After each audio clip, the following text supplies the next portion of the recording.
walitoa ardhi, na ardhi walikuwa wanaitegemea katika shughuli zao za uzalishaji.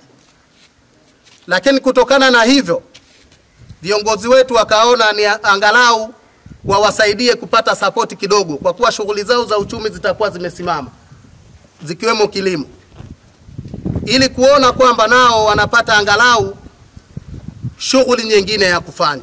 Angalau kwa uwezo wetu tuwapatie shilingi milioni 6, na leo hii tumefika hapa na kiasi cha shilingi milioni 6 kwa ajili ya kuisapoti familia hii.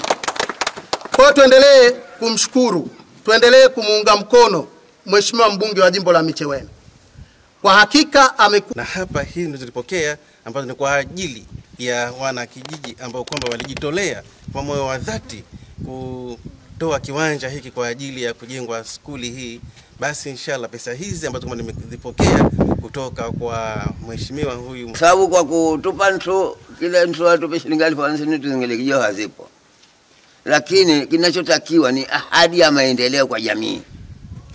Na tunaona kama hivi jamani, hii ndio vizuri kwa sababu wenyewe tutafaidika, na sisi tutajulikana kama watu.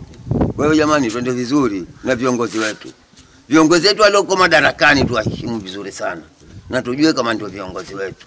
Sasa pale pindipo utakuja uchaguzi atoke mwingine, tutashika mwingine, lakini kwa sasa hivi tuwe bega kwa bega na wao. Tuwajali na tuwathamini. Na kwa wale wenzetu waliokuwa hawajui, Mungu awalipe hao waliotoa ardhi kwa ajili ya kupatiwa elimu vijana wetu. Amen. Lakini pili, shukrani zangu za dhati sana zende kwa mheshimiwa mbunge. Kwa nini?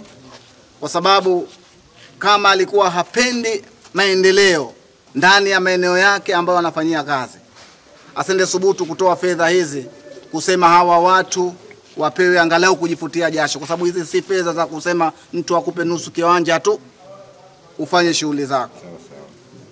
Wazee wameridhika na wao wakamsikiliza ndugu yao, mtoto wao, akasema na sisi tunapokea utakachotupa mheshimiwa mbunge.